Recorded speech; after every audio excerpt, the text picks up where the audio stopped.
I used to say I hated people too, but it turns out I just hated how I felt around them.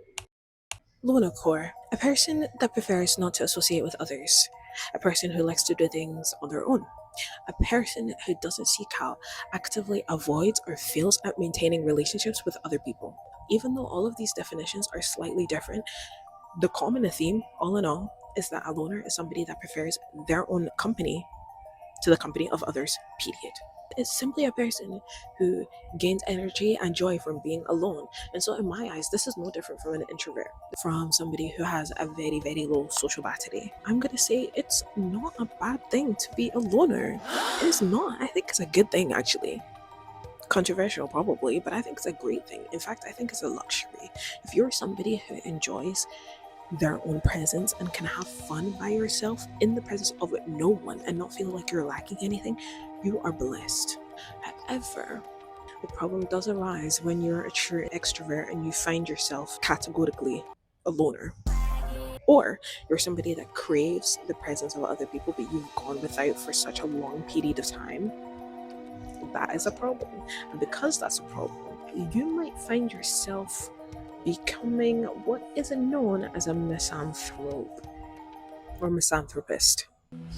English is not my first language. What? But before I explain the difference between a loner and a misanthrope, it would be rude of me not to introduce myself. And I was raised with manners. My name is Jessica Monet. Welcome back to our secret space and my channel.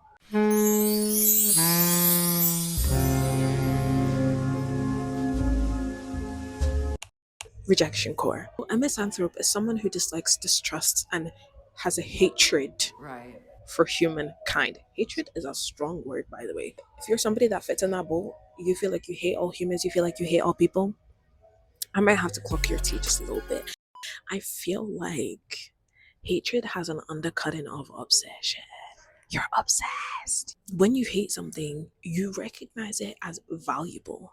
This doesn't mean that you think it's bad, and this doesn't mean that you think it's good. You just see it as something that is important enough to you, for you, to assign such a strong emotion like hatred towards it. You care, so you hate. If you did not care, you would simply be indifferent. You wouldn't think about it, it wouldn't cross your mind, you wouldn't obsess over it. But instead, you're cynical, you're pessimistic. And so, because of that, okay, would I be right to infer that your pessimism and your cynicism came from repeated negative interactions with other people that left you feeling dejected, rejected, annoyed, or just completely done with the human race? Yeah.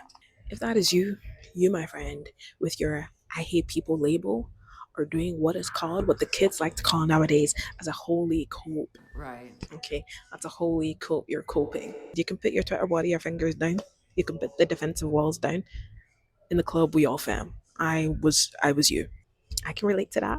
This is a safe space. I promise. You just feel rejected, and that's okay. You just feel rejected, and that's okay. Rejection can come from so many things. Like, it's so hard not to make somebody feel rejected. Say, for example, you arranged like a hangout with you and your friend, and you had to cancel for whatever reason. That friend could end up feeling rejected. Yeah. Rejection could also be you saying something in a group of other people and other people not acknowledging it, or it could also be like subtle exclusions, like everybody else knowing about an event but you know nothing about it. That's you've been rejected. But then if that's the case, then I want to ask you this question.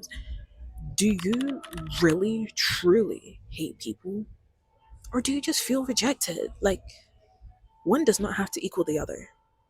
If you do truly hate people after all that, then that's fine. Okay, you can just forget. If the reason for that is because you just feel rejected, then you don't hate people, you just feel rejected. One does not automatically equal the other. I feel as though there are two types of loners, just alone people. One is the one that I just mentioned, the one who feels rejected and things like that.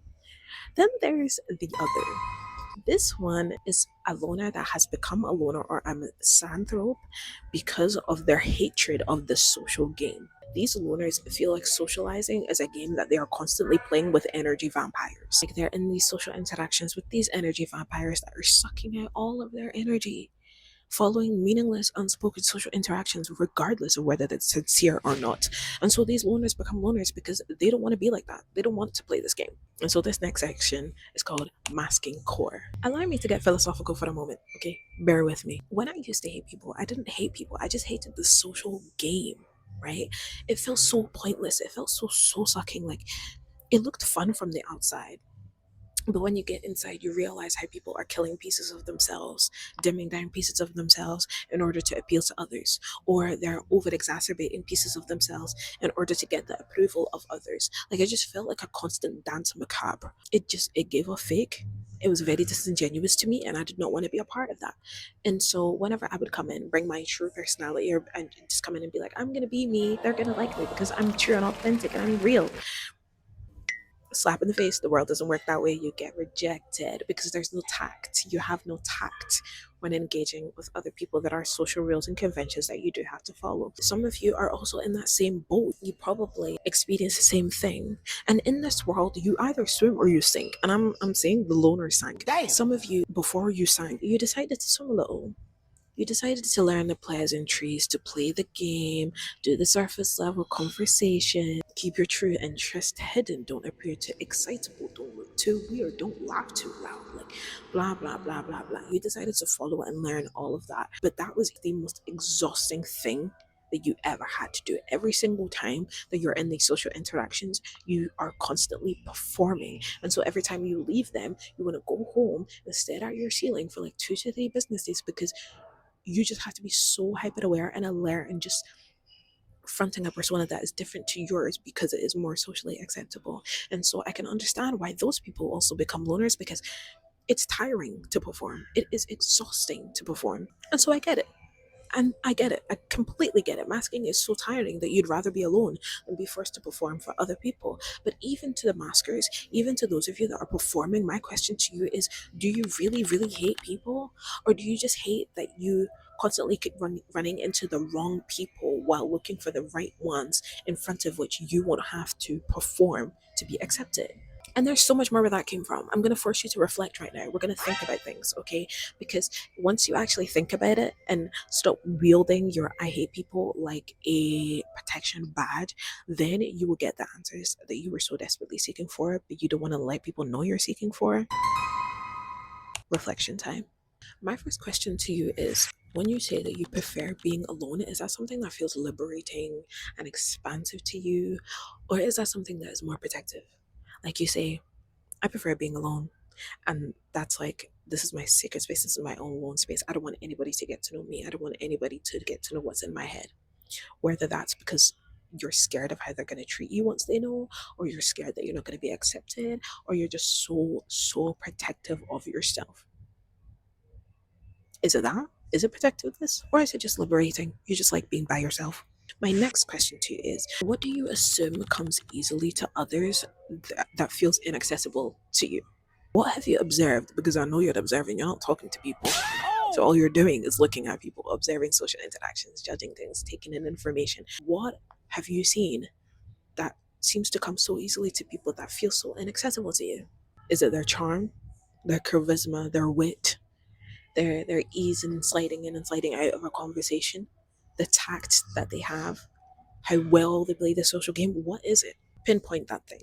My next question to you is, do you really hate other people, or do you feel like you can't be around other people when you're at your worst like you can be when you're at your best? Do you feel like you can't holistically be yourself around others, so you hate? If your ability to be alone or to be by yourself was taken away tomorrow, would you be calm about it, or would you feel exposed and ragey like a baby? You know how when babies do the grabby hands? Yeah, would that be you in the situation? Would you claw at getting your alone time back, or just be so annoyed and frustrated that you are being forced to socialize in these social situations because you no longer have an alone time? You can no longer feel safe and protected in your comfort zone. My last question to you is, when you are in a social situation, like in a social interaction, you're talking, you're engaging, whether it's a one on one or whether it's a group of people, what are your thoughts saying? What are your thoughts saying? What are your thoughts saying about yourself? Think about that. Reflect on it. Let that sit and marinate.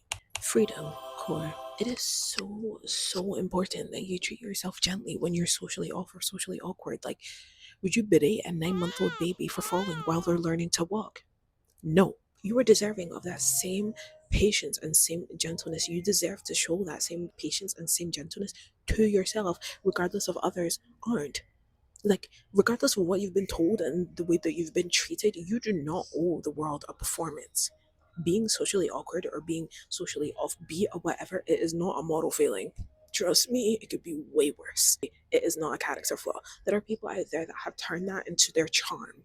You have not committed a social sewer slide. You're safe, you're fine, and it can be empowered. It's literally all about mindset. It's all about reframing. And I don't want to sound like those annoying gooders on the internet that's just like, it's all in your mind, it's all in your head. Well, yes, but like, no, it's all about your perspective. And so, because of that, I feel like you should stop looking at yourself as somebody that's been socially exiled or somebody that's just like socially inactive and start looking at yourself as an interesting person in training. So, because you're not talking to people, you're just like you have nothing but more time to spend by yourself. You're diving into all of these niche subjects, niche topics. You're learning so much, you're observing so much, you're taking in information, you're knowing what the right and the wrong thing is. You're just learning, you're growing, you're learning and growing and becoming more interesting and more interesting. And then once it's time, you will bloom or burst when you decide to get over yourself and to join us mere mortals back in the social world and decide to have a conversation and an interaction with somebody. You will be so well rounded and such an interesting conversationalist that your social interactions will be nothing short of pleasant. And I promise you that. And I promise you that. And just to solidify that and to get you closer to that version of yourself today, I'm going to set you a challenge. Challenge time. In this challenge, you're going to have 7 days to do it. You're going to do it before my next video upload. In the next 7 days, you are to have an interaction where you shift the spotlight off of yourself. The rules are it has to involve another person. Don't talk to your dog, don't talk to your cat, don't talk to your rabbit. And it can't be your family member or anything like that. Okay, it has to involve another person. Perhaps a friend, perhaps someone you loosely know, an acquaintance, or a stranger. You are not allowed to aim to impress, to overshare, and to perform. Those are the three things you're not allowed to do. It must last less than 2 minutes. Your mission, your goal is just to engage and exit. In order to pass this mission, though, in that interaction, you must do one of these two things. One, ask a genuine question and listen, and or make one neutral observation.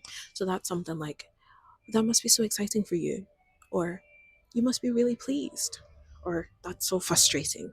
Just like something that is affirming whatever they're telling you. A neutral observation like that. One of those things, or both, if you're feeling ambitious, is what's going to help you pass this challenge. Comment down below when you complete the challenge what happened, because I want to know. You are about to cocoon like a butterfly and I want to be there every step of the way.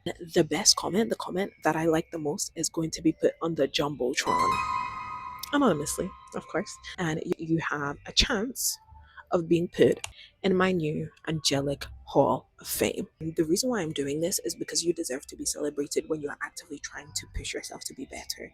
You deserve to be celebrated and acknowledged when you are improving yourself. And if other people aren't going to celebrate you, then I will. I want us all to celebrate one another in this secret safe space, hence why the Angelic Hall of Fame. Remember to comment. Your deadline is in 7 days, and the challenge starts now.